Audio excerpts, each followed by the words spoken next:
Hello! On se retrouve pour un nouveau book haul. La dernière fois, le dernier book haul, je vous avais proposé si vous vouliez voir des book hauls plus régulièrement, même si du coup ils étaient forcément moins énormes.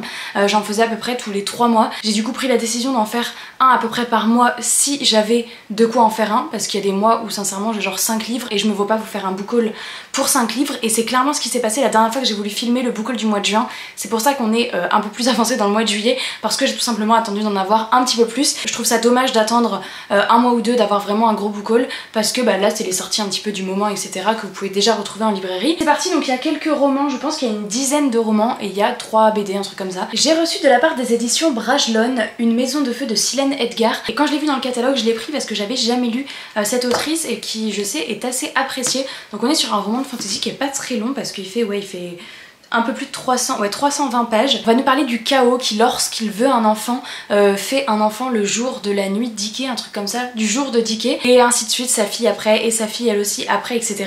Et là on va suivre la 7ème fille. Elle a la peau bleue et je crois qu'il y a une histoire de fin du monde, de magie. Je sais pas si c'est trop de la SF.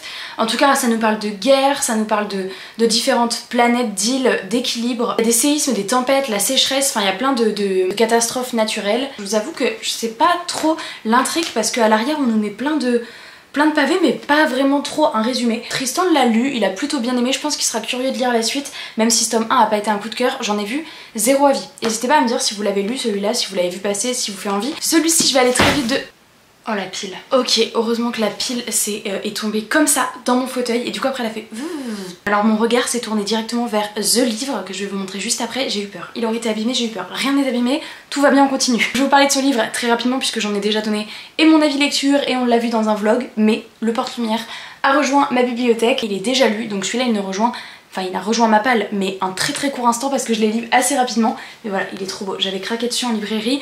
Grâce à la première ligne que je ne fais que de vous lire, c'est Bienvenue aux épreuves du porte-lumière. Et si vous voulez en savoir plus, je vous redirige vers mes dernières vidéos parce que je crois que mes 2 ou 3 dernières vidéos en parlent parce qu'il y a un vlog, il y a un avis lecture, enfin bref, donc on va vraiment passer vite. Je l'aurais abîmé là mais j'aurais pleuré en direct je pense. Je me suis donc procuré Gilded de Marissa Meyer et c'est les éditions spéciales Tour 2023, donc cette édition n'était disponible que dans les librairies où Marissa Meyer a dédicacé en France, donc je crois que c'était dans 4 ou 5 endroits dans la France, et c'est une abonnée qui avait été me le chercher à Bordeaux, donc vous comprenez bien que cette édition va devenir plus que collector parce que il est pas trouvable n'importe où. Au-delà de cette édition collector, c'est que c'est quand même mon autrice préférée, donc vraiment j'aurais pleuré je pense. Et il y a un magnifique jaspage bleu marine ici, et donc dans Gilded je sais juste qu'on est dans une réécriture avec Rumpelstiltskin, enfin du conte de Rumpelstiltskin. Je n'en sais pas plus, mais ça fait partie clairement de mes prochaines lectures. Là je finis une lecture pour une collab et juste après, ou enfin en tout cas dans l'été c'est sûr, je vais me le lire parce que je ne veux pas voir d'avis, je ne veux pas, et puis voilà, j'avais plus de livres dans ma pile à lire de Marissa Meyer, et c'est ça aussi à la fois, c'est que je me dis, est-ce que c'est bien d'avoir un livre de Marissa Meyer dans ta pile à lire pour le garder vraiment pour the bon moment? Et oui, je me dis qu'il y a des moments où je vais avoir trop envie de... Je sais pas si je me le garde pour faire durer un petit peu, vous voyez. J'ai reçu un premier livre des éditions ActuSF et je suis trop contente de ce nouveau partenariat entre guillemets, enfin SP. Il s'agit de Bluebird. Franchement ça m'a bien donné envie de résumer, puisque donc on est dans plutôt du space opéra je dirais, enfin en tout cas de la SF. Après je sais pas trop plus parce que je l'ai pas encore lu. Et on nous dit que depuis plusieurs siècles il y a différentes factions qui se livrent une guerre, et donc on va suivre Rig plus particulièrement qui a déserté sa faction en emportant je crois des plans d'armes massives, enfin elle est pas partie les mains vides et elle se pensait à l'abri à un endroit, sauf qu'elle va être retrouvée et on va lui dire que c'est soit tu te livres, soit ta sœur meurt il me semble, ouais, soit sa sœur jumelle sera exécutée. On nous dit que Rig embarque donc dans une odyssée à travers l'espace pour sauver la vie de sa sœur. Je sais pas du tout si c'est un tome 1 de saga ou si c'est un one shot. Il est assez gros, il fait assez, oui il est assez gros en fait.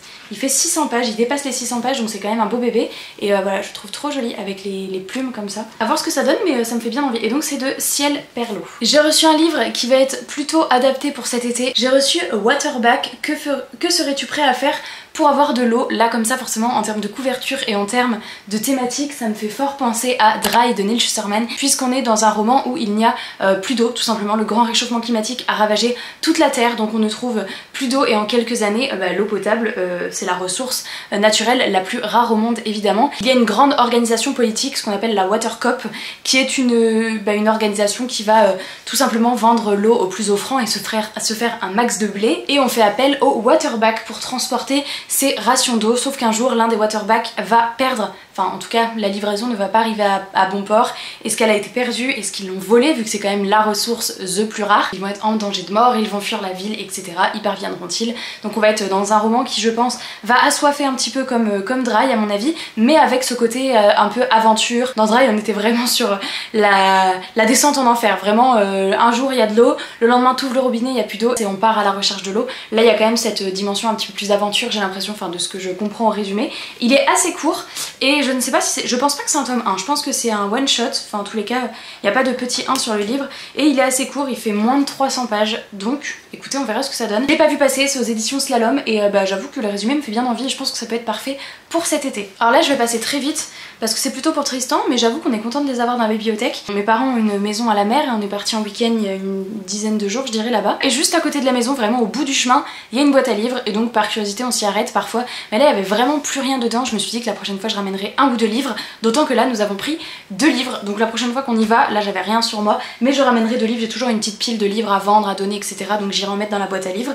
Et du coup on a récupéré ces 2 livres là, ces 2 livres que Tristan a lus, mais c'est son auteur préféré, il ne les avait pas dans la bibliothèque. Il s'agit donc de 2 livres de Brandon Sanderson qui sont en plus en très très bon état. Donc on a le tome 1, le livre des radieux 1, les archives de Rochard, et le livre des radieux 2, les archives de Rochard. Voilà, ils sont en trop bon état. Je prévois un concept de vidéo où je pourrais potentiellement en avoir besoin de ces livres et de d'autres livres, mais je vous donnerai le concept quand il sera prêt à sortir, parce que pour l'instant ça reste un concept de vlog et j'ai beaucoup de vlogs actuellement à faire, mais je pense qu'il arrivera bientôt. Je suis trop contente de cette réception que j'ai reçue de la part des éditions Flammarion Jeunesse. J'avais loupé le coche sur Facebook parce que j'avoue que Facebook j'y vais rarement, et sauf qu'il y a des maisons d'édition qui fonctionnent comme ça pour demander les SP. Il y a un groupe de partenaires et ils publient une nouveauté et on dit je veux ou je veux pas, sauf que moi Facebook j'y vais vraiment une fois tous les 2 mois, donc je loupe pas mal de propositions, mais heureusement ils sont adorables. J'ai envoyé un message sur Insta en mode est-ce qu'il y a ce SP disponible, et du coup ils m'ont dit oui on te l'envoie. Donc je suis ravie d'avoir reçu Les Jumeaux Croche-Mort, La Malédiction, et c'est la nouvelle saga de Cassandra O'Donnell. Et là je vais remettre de la luminosité parce que le soleil est reparti. Voilà. Et donc c'est le nouveau livre de Cassandra O'Donnell et j'adore cette couve avec l'effet des gouttes d'eau. Je pense que vous voyez les gouttes d'eau qui sont en vernis sélectif, tout comme les silhouettes des personnages. On va suivre Silence et Auriel qui sont les 2 personnages sur la couverture, qui sont jumeaux au vu du titre je pense. Ils vont être rappelés dans le manoir familial par leurs grands-parents, sauf qu'ils ne connaissent absolument pas ses grands-parents. Ils vont donc revenir au manoir et là ils vont découvrir déjà de 1 qu'ils ne sont pas les bienvenus, et en plus qu'il y a une terrible malédiction qui s'est abattue sur la ville. Écoutez, ça a l'air un peu creepy, il y a de la magie je pense, malédiction, la thématique me tente bien. Là je vous avoue que c'est surtout parce que c'est Cassandra O'Donnell et que j'ai adoré sa saga La Légende des 4 et je me dis c'est reparti pour un tour avec une petite saga de cette autrice. J'ai pas lu finalement le Collège Maléfique de Cassandra O'Donnell aussi, mais écoutez celle-ci me fait encore plus envie je pense, donc je me dis je chope celle-ci au moment de sa sortie et ça peut être cool de me tenir à jour. Je sais pas du tout combien de tomes il y aura. La romancière à succès Cassandra O'Donnell nous entraîne dans un nouvel univers aussi envoûtant que terrifiant, et ça peut être parfait à peu près à l'automne. Plus que 4 romans et après on passe au BD. J'ai reçu dans une box ambassadeur Hachette Heroes le nouveau livre de chez Hachette Heroes, donc c'est Yzma et c'est dans la collection des Happily Never After. Comme d'habitude quand je parle des livres Disney Hachette Heroes, je vous redirige dans la barre d'infos si vous voulez pour ceux qui sont intéressés. J'ai fait une vidéo sur toutes les parutions Hachette Heroes collection Disney, parce qu'il y a au moins une dizaine de sagas différentes je pense. Si vous voulez être à jour ou savoir qui est dans cette collection et de quoi parle cette collection etc, je vous ai mis la vidéo récapitulative dans la barre d'infos que j'ai fait il y a pas si longtemps que ça. Donc là on est dans la collection Happily Never After, qui est une collection qui se base sur les histoires d'amour des méchants, et il y a déjà le tome 1 Vanessa que j'ai dans ma bibliothèque, le tome 2 c'était Gaston, c'est des tomes indépendants, et donc là le tome 3 qui vient de sortir c'est Yzma, et donc ça va être son histoire d'amour. J'avoue que le résumé me fait pas mal envie puisqu'on va suivre Yzma qui a toujours su qu'elle était faite pour plus que simplement préparer les potions dans l'endroit secret, vous savez, pour ceux qui connaissent Cusco, et elle a une ressemblance apparemment assez frappante avec la fille de l'impératrice, et donc elle va finalement devenir officiellement la goûteuse et la doublure de la princesse. Tout se passe bien, elle commence alors une vie de luxe etc, et elle va se faire enlever par un homme et dont elle va progressivement a priori tomber amoureuse. Alors j'ai hâte de voir comment ça va être fait, à voir si on retrouve le syndrome de Stockholm ou pas. Sur le papier ça me donne bien envie de suivre un petit peu Yzma et d'en apprendre plus. J'aime bien ces collections, vous savez, vous commencez à me connaître, parce que ça nous permet de découvrir l'histoire et le conte différemment de ce qu'on connaît. Là c'est même pas différemment puisqu'on va pas être dans l'histoire de Cusco, on va être dans le avant et l'histoire d'amour d'Yzma, et donc on nous dit est-ce qu'elle choisira le pouvoir plutôt que l'amour, à voir. Bon après l'amour avec quelqu'un qui t'a enlevé à la base,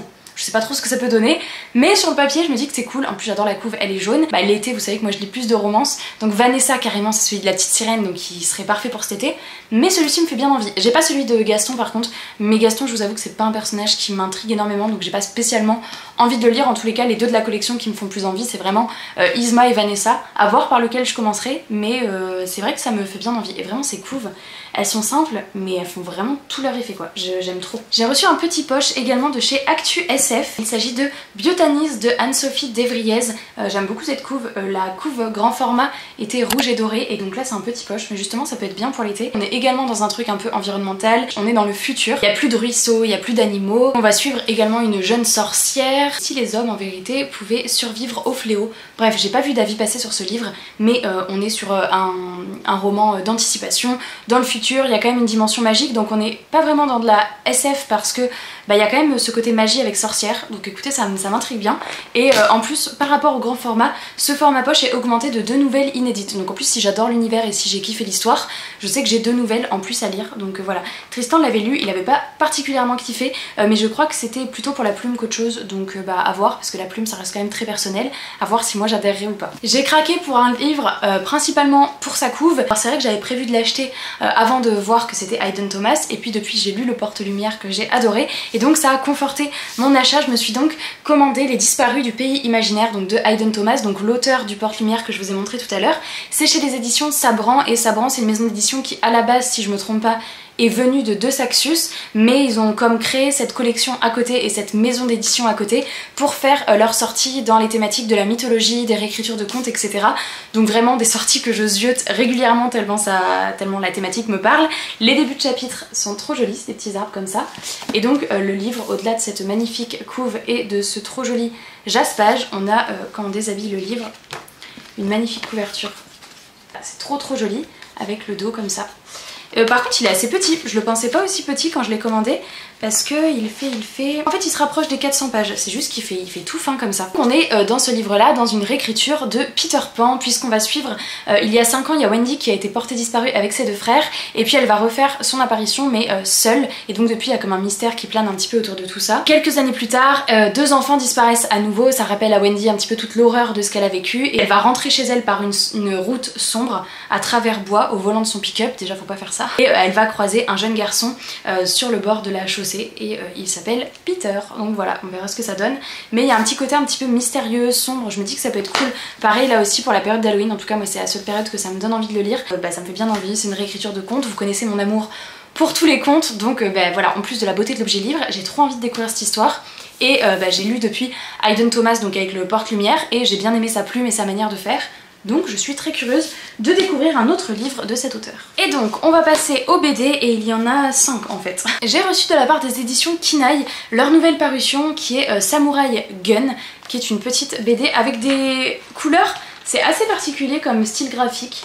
Mais je trouve ça très original, et écoutez j'ai hâte de voir ce que ça va donner. Et donc on est dans une ville qui s'appelle Gun City, et je viens de perdre le communiqué de presse, qui est une ville en constante expansion grâce à la Gunpowder qui permet de travailler sans relâche pour satisfaire un petit peu tous les besoins de l'empereur. Et on va suivre une jeune femme, Red, qui va se voir administrer une sorte de traitement expérimental qui va révéler en elle un grand pouvoir. J'avoue que quand je l'ai reçu j'aurais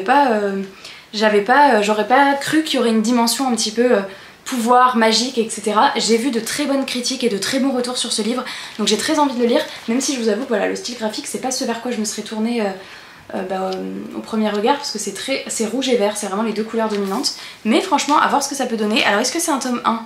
Il n'y a pas marqué tome 1, donc je ne sais pas s'il y aura plusieurs tomes après, mais je suis curieuse de le découvrir. J'ai reçu de la part des éditions Bambou une petite BD que j'ai hâte de découvrir. Il s'agit tout simplement de Les Chats en BD. On est tout simplement sur une petite BD avec des planches du quotidien de j'imagine une personne qui a des chats. D'ailleurs ils disent vivre avec un chat n'est déjà pas une sinécure, 2 passe encore, mais quand il y en a 3, ça relève plus de la survie. Ça doit être des petites planches, des petites histoires un peu gag, un petit peu où on doit s'y retrouver quand on a nous-mêmes des animaux. Je suis curieuse de voir ce que ça donne, j'aime bien les dessins, la couverture est trop rigolote, genre vraiment j'aime beaucoup. Donc voilà, une petite BD en plus dans ma pile à lire. J'ai reçu de la part des éditions Dupuis 2 BD qui peuvent se lire dans n'importe quel ordre. D'ailleurs je crois que, je sais pas s'il y en aura que 2 ou s'il va y en avoir plus que ça. En tout cas il s'agit de le métier le plus dangereux du monde. Et donc vous voyez j'ai 2 personnages, j'ai Ziad et Luna. Donc je crois de ce que j'avais compris, mais en fait mes souvenirs datent, je sais pas exactement si c'est ça. Il me semble qu'on est dans un univers où tout le monde a soit des super pouvoirs, des super gadgets, un repère secret, une grosse fortune, etc. Enfin en tout cas un truc super quelque chose. Et que notre personnage principal ne l'a pas, mais ça ne va pas l'empêcher de devenir elle aussi ou d'essayer de devenir un super héros ou une super héroïne. Voilà, j'ai bien hâte de voir comment ça sera traité, je trouve ça assez fun et puis j'ai hâte de découvrir les différents pouvoirs, un petit peu de ce qu'il y aura dans cette BD. Et en termes d'illustration, on est sur quelque chose comme ceci. Voilà. Assez classique je dirais en termes de dessin. Eh mais il y a des papiers qui sortent dans tous les sens. Ah oui, il y avait un petit quiz à faire pour voir quel super-héros on était. Et enfin la dernière BD que j'ai reçue, et ce sera le dernier ouvrage de ce book haul, il s'agit de Krog the Frog, le livre du taureau que j'ai reçu de la part des éditions Kinaï. Et on est sur une BD, alors j'ai adoré la couverture, vraiment je la trouve incroyable. Vous voyez peut-être pas les effets de brillant qui est un peu partout, mais elle est vraiment magnifique. Toute la BD est vraiment très très jolie, genre je la trouve canon. À l'intérieur c'est très coloré, c'est hyper psychédélique, j'ai kiffé vraiment le style graphique. Alors là je vous montre une page où il fait nuit donc c'est pas le meilleur exemple, mais c'est très joli. Je vais vous montrer une page qui pète, par exemple typiquement ça. Je peux vous montrer une page qui est très rose. Il y a des pages qui sont très vertes. Voilà, on est sur ce style de dessin et d'illustration. Et voilà, c'est une BD que j'ai déjà lue, qui est complètement what the fuck, qui est complètement barrée. C'est pas la BD que j'ai préférée de chez Kinaï, mais elle était quand même très chouette. Il y a du drôle, il y a beaucoup d'humour. Le personnage de la grenouille est drôle à suivre, mais par contre faut s'accrocher. Il y a des moments où j'ai dit ok Louise, accepte d'être complètement perdue. J'étais un peu paumée, c'est un peu... ça part dans tous les sens, c'est complètement barré, mais l'histoire est sympa. Il y a de la magie, il y a des épreuves, il y a de la couleur, donc de base c'est tout ce que j'aime. Mais quand même un poil trop perché pour moi quand même, parce que il y a des trucs j'ai pas tout compris. Donc voilà, ce book haul est terminé. Donc en effet il était pas très conséquent, mais je trouvais ça quand même cool de vous montrer les dernières arrivées dans ma bibliothèque. N'hésitez pas à me dire si vous aimez bien quand il y a quand même beaucoup plus de livres, ou si un book haul comme ça plus régulièrement avec moins de sorties ça vous plaît quand même. J'espère que cette vidéo vous aura plu. N'hésitez pas à me dire s'il y a certains de ces titres que vous connaissez, que vous avez envie de découvrir, si vous en avez lu, est-ce que vous avez aimé ou pas. Je vous attends comme d'habitude dans les commentaires. Je vous fais plein de gros bisous, je vous remercie d'avoir regardé cette vidéo jusqu'au bout et je vous dis à très bientôt dans une prochaine vidéo. Ciao!